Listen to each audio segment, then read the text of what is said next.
Hello friends, this is Panjwani again. Friends, जो भी नया डोनेशन है उसका लिस्ट हमने यहाँ पे डिस्प्ले कर दिया था जिसका स्टेटस पेंडिंग है। एंड व्यू डिटेल्स में क्लिक करने पर अब हमें एक पेज को डिस्प्ले करना है जिसमें सारा डिटेल डिस्प्ले होगा। डोनेशन किसने किया है, क्या डोनेट किया है, तो सारी इन्फॉर्मेशन हमें डिस्प्ले करना है। तो सबसे पहले तो हम एक URL पैटर्न दे देते हैं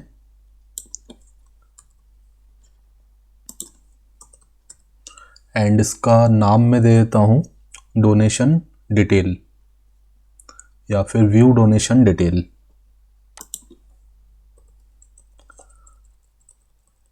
ठीक है, तो मैंने इसका नाम दे दिया व्यू अंडरस्कोर डोनेशन डिटेल।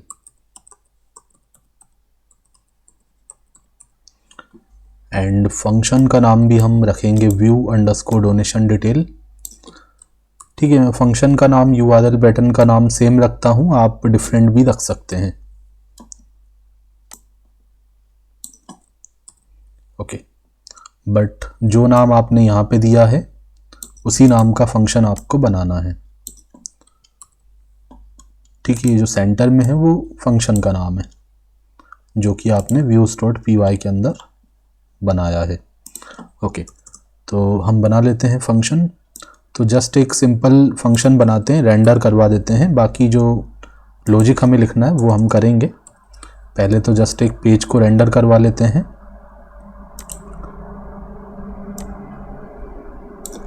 तो फंक्शन का नाम हमें रखना है व्यू अंडरस्कोर डोनेशन डिटेल। तो यहाँ पे लिखेंगे view underscore donation detail and यहाँ भी लिखा view underscore donation detail .html। And इस HTML पेज को मैं कॉपी करके इस नाम का पेज बना लेता हूँ। ठीक है, मतलब यहाँ पे मैंने लिखा है इस पेज को रेंडर करवाना है view underscore donation detail .html। तो टेम्पलेट्स पे जाके राइट क्लिक करके एक नया फाइल बना लेते हैं एंड इसका नाम दे दिया view underscore donation detail .html।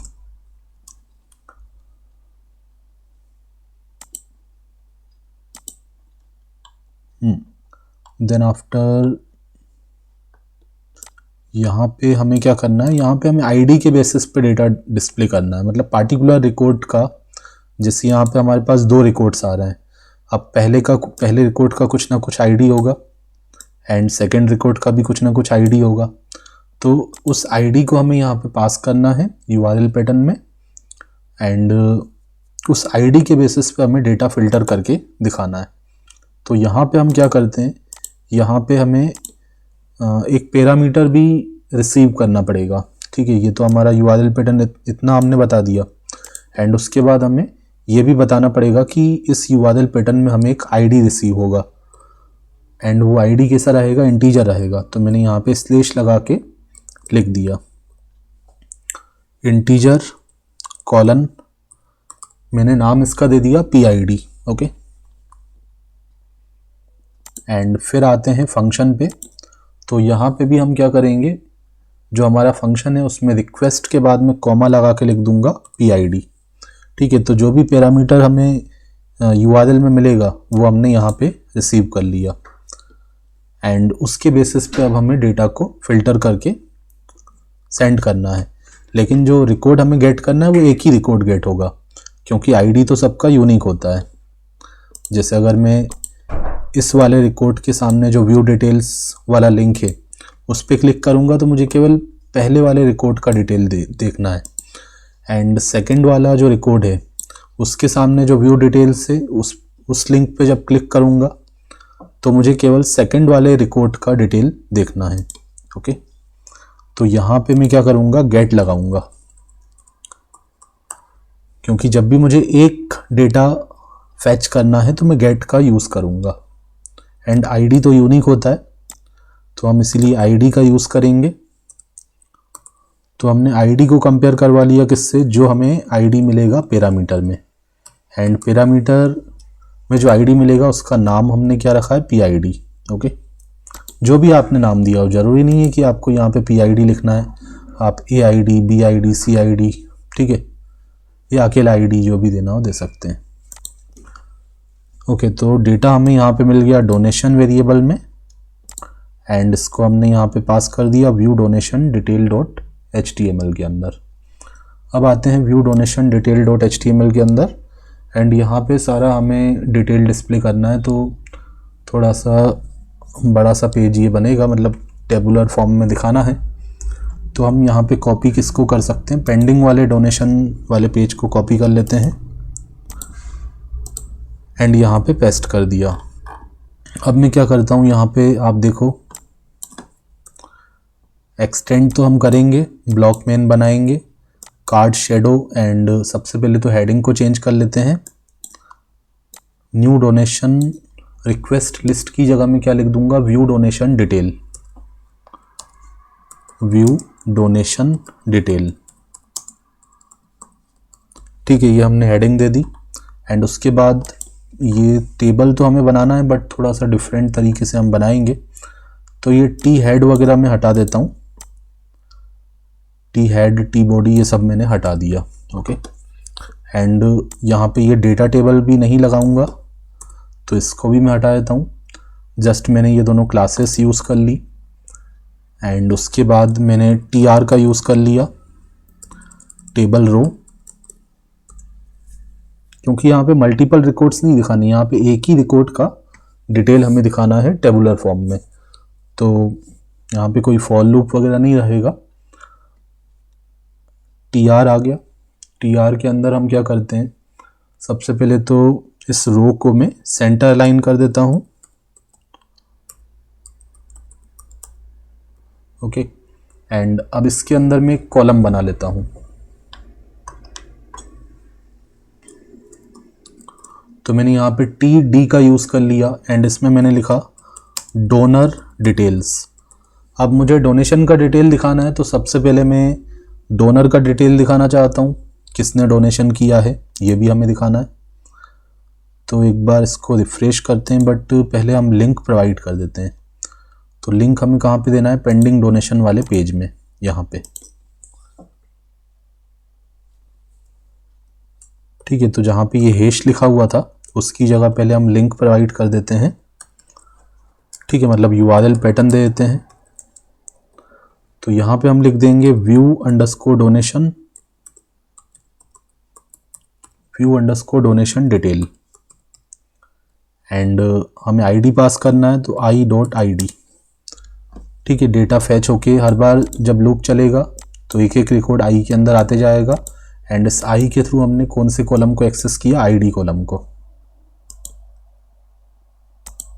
ठीक है, तो आप देखो जैसे ही मैं माउस लेके जाऊंगा तो नीचे आपको दिख रहा होगा, यहाँ पे 1 पास हो रहा है, यहाँ पे आप देख रहे हो 2 पास हो रहा है। यहाँ पे क्लिक किया तो आप देखो ये डोनर डिटेल्स लिखा हुआ आ गया।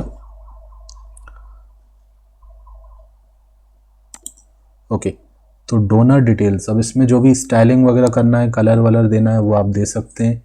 फॉर एग्जांपल मैं क्या करता हूँ, सबसे पहले मैं इसमें कोल स्पान लगा देता हूँ एंड कोल स्पान को मैंने कर दिया 4। ठीक है, मतलब एक ही कॉलम है, उसको हम 4 साइज में दिखाना चाहते हैं, मतलब वो 4 कॉलम के बराबर आएगा एक कॉलम। एंड उसके बाद हमने यहाँ पे CSS अप्लाई कर दिया। CSS अप्लाई कर देते हैं, इसका फॉन्ट का साइज दे देते हैं। तो फॉन्ट का साइज मैंने रख दिया 20 पिक्सल। देन आफ्टर मैं इसका कलर दे देता हूँ रेड। तो आप देखो ये रेड कलर का आ गया एंड उसके बाद ये तो हमारा हो गया पहली रो के अंदर पहला कॉलम।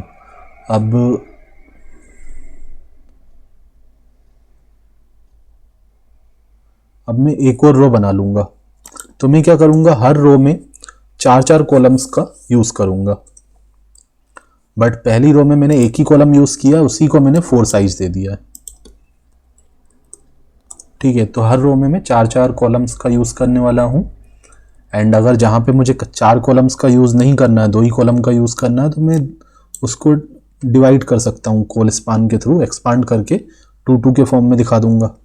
ओके, तो जैसी मेरी रिक्वायरमेंट होगी, तो यहाँ पे मैंने TR का यूज़ कर लिया एंड जैसा कि मैंने कहा मैं 4 कॉलम का यूज़ करूँगा, तो कॉलम चाहो तो आप TH के थ्रू बना सकते हो या TD के थ्रू बना सकते हो। तो मैंने यहाँ पे TH का यूज़ कर लिया, टेबल हेडिंग, क्योंकि ये जो कॉलम का कंटेंट है वो मुझे थोड़ा सा बोल्ड दिखाना है, तो मैंने TH का यूज़ कर लिया। तो TH में जो होता है वो बोल्ड आता है, तो ये बोल्ड आ गया।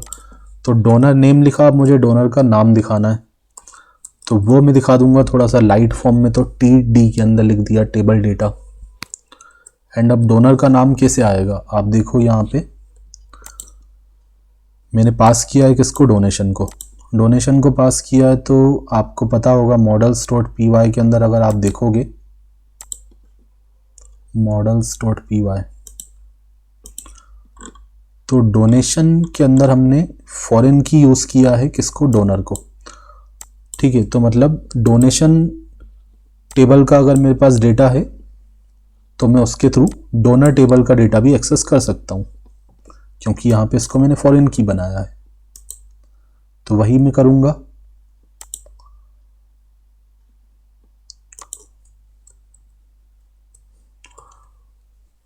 तो यहाँ पे हमने इस लोकल वेरिएबल का जो नाम दिया है, डोनेशन दिया है, तो इस नाम को हम यूज़ करेंगे। एंड यहाँ पे हम लिखेंगे डोनेशन। डोनेशन के थ्रू हम एक्सेस करेंगे डोनर को। डोनर तो इसी के अंदर फील्ड है।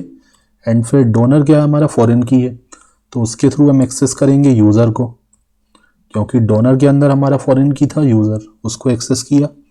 फिर यूज़र के अंदर हमारा फील्ड था फर्स्ट अंडरस्कोर नेम, तो यहाँ पे फर्स्ट नेम आ जाएगा। ओके, आप देखो फर्स्ट नेम आ गया। एंड फर्स्ट नेम के साथ साथ मुझे लास्ट नेम भी दिखाना है, तो इसको मैं कॉपी कर लेता हूँ, एक स्पेस दिया एंड यहाँ पे मैंने दिखा दिया लास्ट अंडरस्कोर नेम। ओके,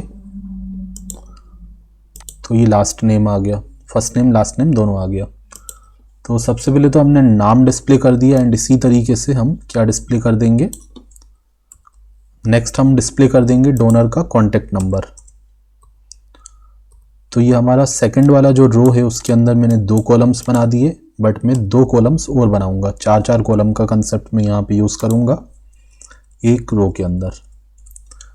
तो यहाँ पे मैंने लिखा डोनर कॉन्टेक्ट,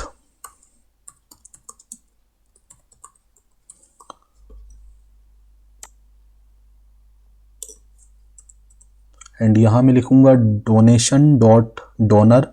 अब जो डोनर का कॉन्टेक्ट था वो यूज़र मॉडल के अंदर नहीं है, वो डायरेक्ट हमने डोनर मॉडल के अंदर रखा हुआ है। तो ये सारा फील्ड के नाम जो मैंने मॉडल्स के अंदर दिए हैं उसके अकॉर्डिंग मैं लिख रहा हूँ।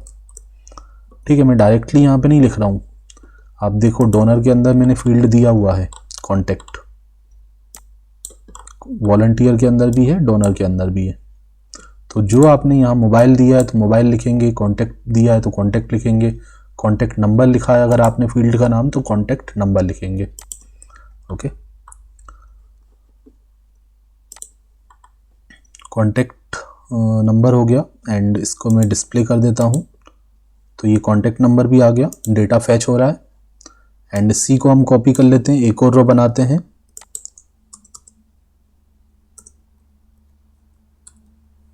ठीक है, अब नेक्स्ट हम क्या डिस्प्ले कर देते हैं, यहाँ पे सबसे पहले तो हमने डोनर का नाम और कॉन्टेक्ट दिखा दिया। नेक्स्ट मैं उसका ईमेल आईडी एंड इमेज दिखाना चाहता हूँ, तो मैंने यहाँ पे लिखा ईमेल, डोनर ईमेल या ईमेल ओनली लिख दिया। ईमेल लिखा एंड ईमेल हमें मिलेगा, ईमेल भी हमारा किस में था, डोनर मॉडल के अंदर जाके यूज़र मॉडल के अंदर मिलेगा। एंड कौन सी फील्ड में मिलेगा, यूज़र नेम के अंदर मिलेगा। ठीक है, आपको पता होगा जब मैंने साइन अप किया था तो यूज़र नेम के अंदर मैंने ईमेल को स्टोर करवाया था।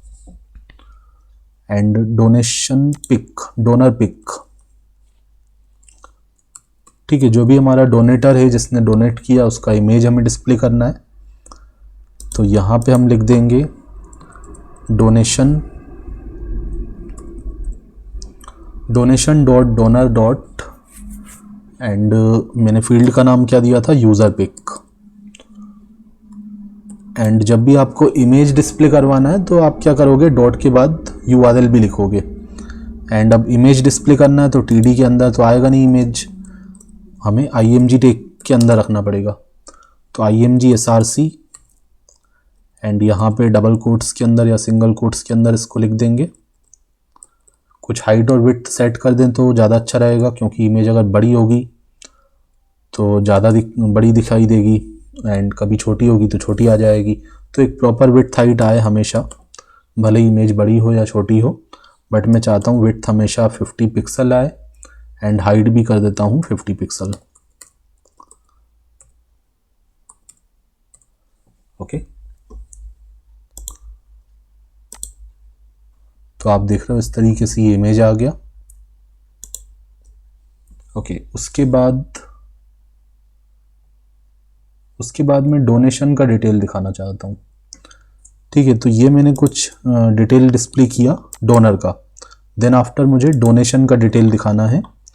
तो सबसे पहले मैं क्या करता हूँ, जैसे पहला वाला रो मैंने बनाया था उसमें एक ही कॉलम को 4 साइज का कर दिया था, कुछ उसी तरीके से यहाँ पे भी कर देता हूँ। एंड यहाँ पे मैंने डोनर डिटेल्स की जगह क्या लिख दिया, डोनेशन डिटेल्स। कॉलम का साइज 4 कर दिया, कलर वलर सब यही रख देता हूँ या चेंज भी कर सकता हूँ। ओके, तो यहाँ पे डोनेशन डिटेल्स आ गया।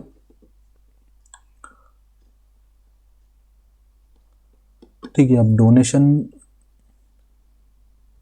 डोनेशन डिटेल में आपको कौन कौन सी फील्ड दिखानी है वो आप दिखाएंगे इसके नीचे। तो यहाँ पे भी मैं क्या करूँगा, वही कंसेप्ट यूज़ करूँगा, एक रो के अंदर 4 कॉलम्स वाला।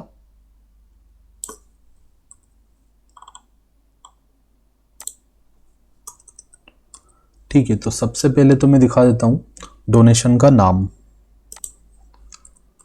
Donation name.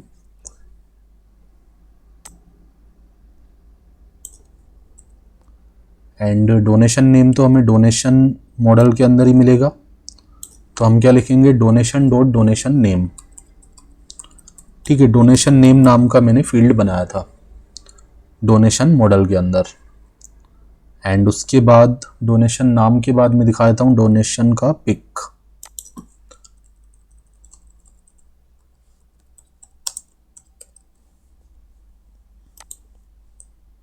तो सभी वीडियोस एक दूसरे से जुड़े हुए हैं, आप कोई भी वीडियो स्किप करके आगे आएंगे तो हो सकता है आपको समझ में ना आए, क्योंकि जो पहले बताया था उसी के आगे मैं कंटिन्यू कर रहा हूँ। Okay, donation name then donation pic.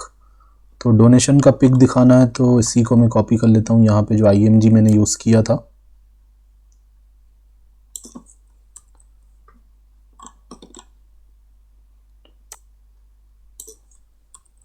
And यहाँ पे लिखूंगा डोनेशन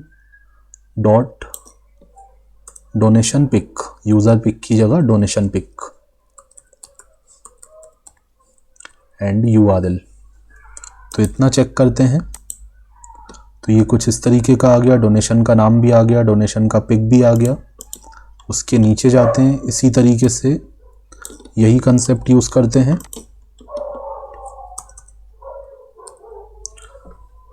ठीक है, नेक्स्ट हम दिखा देते हैं कलेक्शन लोकेशन, डोनेशन को कहाँ से कलेक्ट करना है, एंड डोनेशन का डेट दिखा देते हैं। ठीक है, तो कलेक्शन लोकेशन,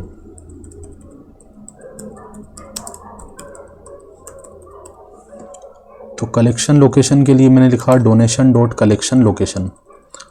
तो जैसा मैंने मॉडल के अंदर फील्ड का नाम दिया होगा वही मैं लिखूंगा। तो मुझे पता है मैंने नाम दिया है कलेक्शन लोकेशन को, मैंने शॉर्ट फॉर्म में LOC लिखा था, मैं आपको दिखाता हूँ। आप यहाँ पे देख सकते हैं कलेक्शन LOC लोकेशन।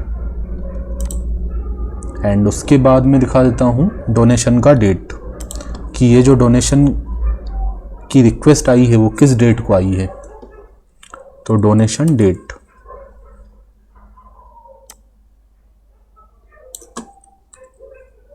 तो इमेज को मैं हटा देता हूँ यहाँ से, एंड इमेज की जगह हमारा आ जाएगा डोनेशन डेट। तो डोनेशन डेट,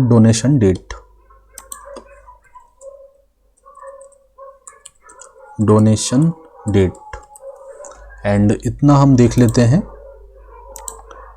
ओके, तो डोनेशन कलेक्शन लोकेशन नहीं आ रहा। ओके, कलेक्शन की स्पेलिंग यहाँ पे गड़बड़ हो गई है। ठीक है, तो ये सारा डेटा आ गया। ओके, इसके बाद अब मुझे थोड़ा सा कंडीशन वंडीशन लगानी पड़ेगी। स्टेटस पेंडिंग है, एक्सेप्ट है, उसके अकॉर्डिंग आगे का कोड मुझे करना है। तो वो हम देखते हैं नेक्स्ट वीडियो लेक्चर में। Thanks for watching.